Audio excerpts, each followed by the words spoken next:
All right, another big show ahead. As I said, leading economist Chris Richardson will join me live later on, plus James Patterson and Carolyn Marcus all coming up. But now let's bring in former Speaker of the House, Bronwyn Bishop, and Sky News host Caleb Bond. Welcome to you both. Great to see you as always on a Tuesday. Bronwyn, I want to ask you your reaction to David Pocock, the independent senator, coming out today to dispute Albanese's version of events that there wasn't a deal on the environmental laws. Look, you don't have to be very bright to figure out there was a deal done by Plibersek and that Albanese spoke to the Premier of Western Australia. This will put the seats at risk.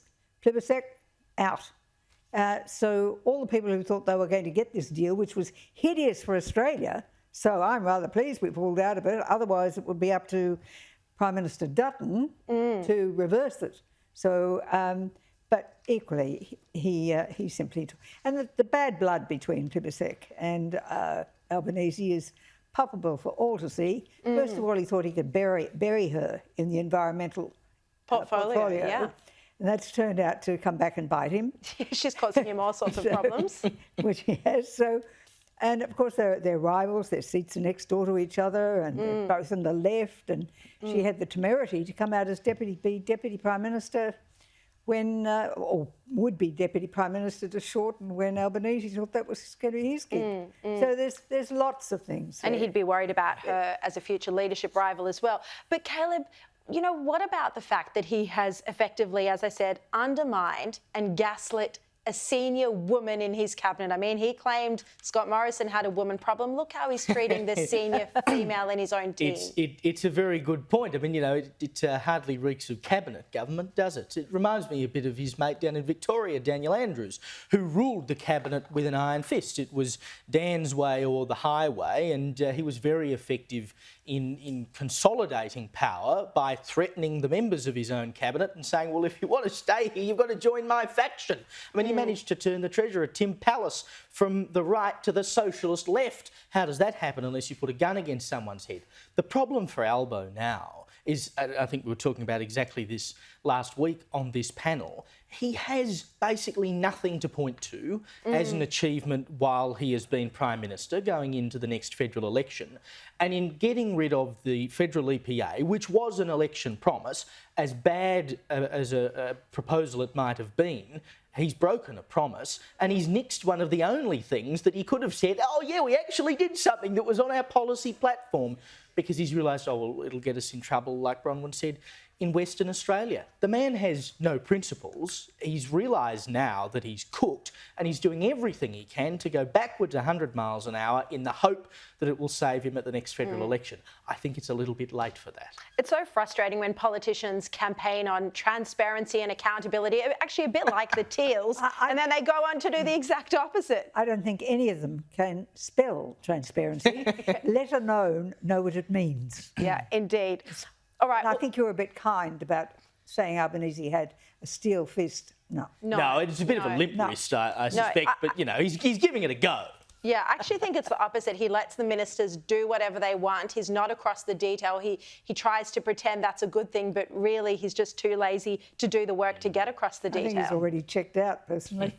Yeah, he's living in the Copacabana cliff-top mansion in his dreams already. All right, well, AEMO is warning that gas supplies need to now be carefully managed heading into summer, or else there'll be a risk that the energy grid stability will be damaged or will be volatile across the East Coast. Bronwyn, this is yet another warning from AEMO that, you know, we have a vulnerable energy grid.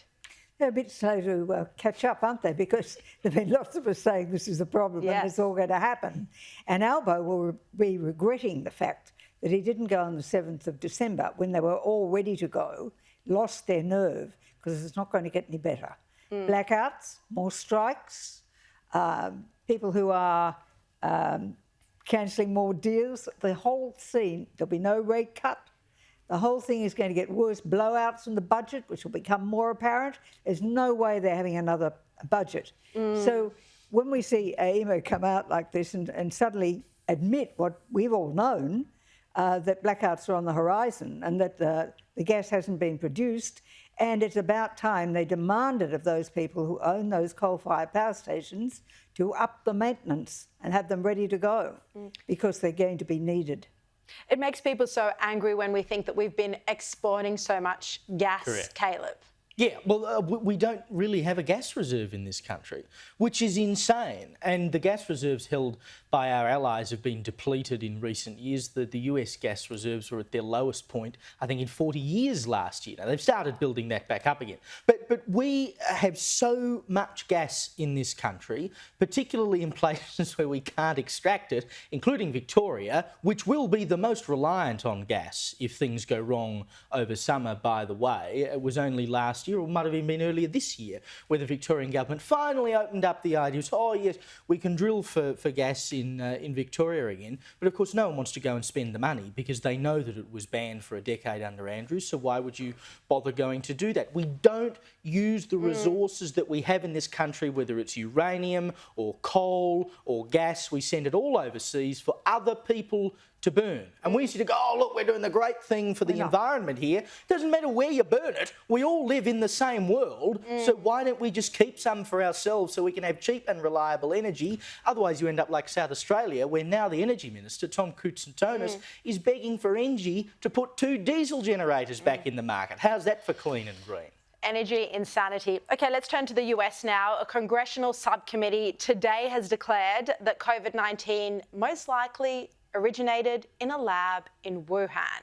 This finding was part of a 520-page report after a 2-year investigation.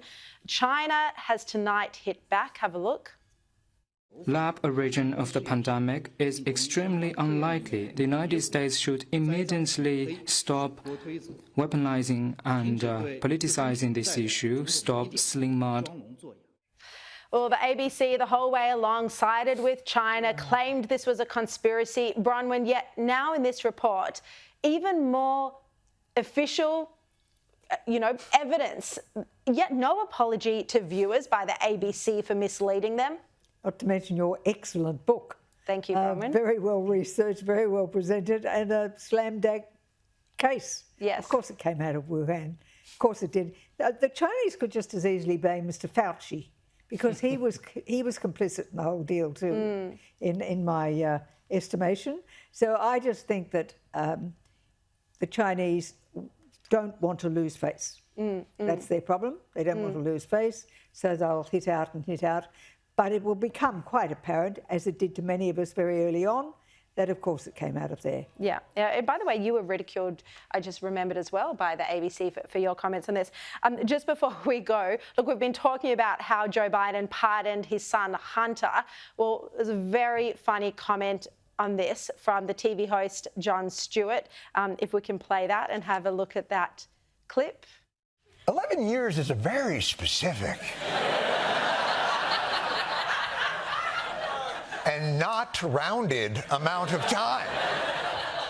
So, Hunter, I'll give you a pardon, a few years, 5 years, 10 years. It needs to be 11. And if you would be so kind, make sure this upcoming New Year's Eve is also covered.